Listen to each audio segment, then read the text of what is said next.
Welcome back to my countdown of the best Godzilla films. My number 7 film is one that most consider the best in the first series of films. It was also another great crossover for fans of kaiju films.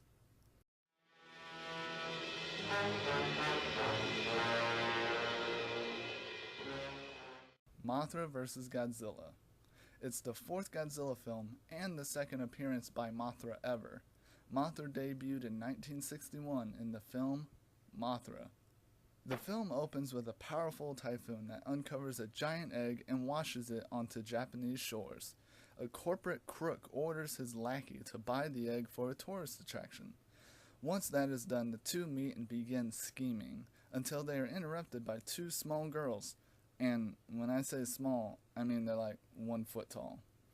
They are known as the Twin Fairies and warn that the giant egg belongs to a monster named Mothra and should be returned. If the egg hatches on land, the baby could cause unnecessary damage to the city. The crooks try to capture the fairies, but to no avail. The fairies then escape and meet our main characters. The fairies entrust them with retrieving the egg. Later on, radiation is discovered at a maintenance area that is cleaning the flood that was brought by the typhoon.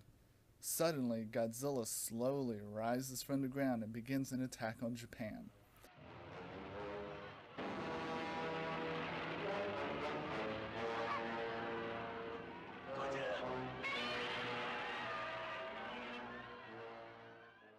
After several failed military attempts to defeat Godzilla, our heroes travel to Infant Island to enlist the help of Mothra. At first, the twins refuse since their egg wasn't returned and their island has suffered because of the carelessness of humans. After a speech of how all humans are not bad and that innocent people are being crushed by Godzilla's wrath, the twin fairies and Mothra agree to help. Godzilla then sets his sight on eggs for breakfast, until Mothra shows up to save her egg. After a short fight, Mothra is overpowered and cradles her egg with her last breath. Godzilla then leaves, looking for resources to refuel. The military then continue their attack on Godzilla until the egg hatches, revealing not one, but two Mothra larvae. The two pursue Godzilla and eventually out-strategize him. They use their string shot to cocoon Godzilla until he falls into the ocean and eventually retreats. This movie has a lot going for it. First off, it has an interesting story with likable characters.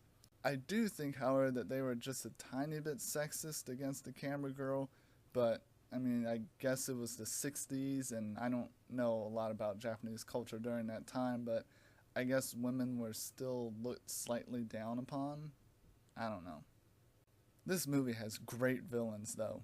A man who works behind the scenes with a lackey who follows blindly.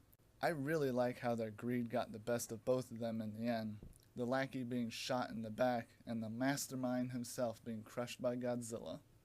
Godzilla's entrance is one of his most memorable and the one that confuses most viewers. The way I see it is that Godzilla was sleeping there until he was covered in mud and dirt after the typhoon in the beginning of the film. Anyways, this has always been one of my favorite Godzilla suits. His face looks great with the inclusion of jiggle lip.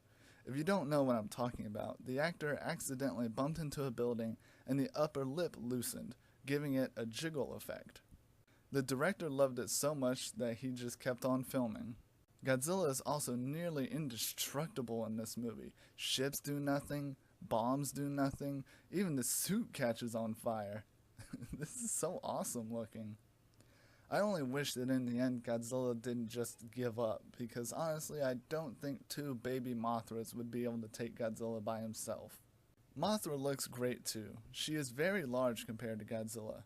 She doesn't have many powers, but she is strong enough to drag Godzilla. I love that this is actually the original Mothra from her previous film. The Mothra larvae, however, look good, but I've never been a fan of their designs. They kind of just look like turds to me, but what are you gonna do? It is interesting to note that the military's lightning net bombardment actually hurt Godzilla a lot and might have worked, but of course the lines had to get too hot and overheated and eventually broke.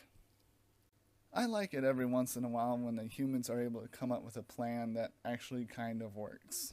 Overall, this movie is fun and awesome.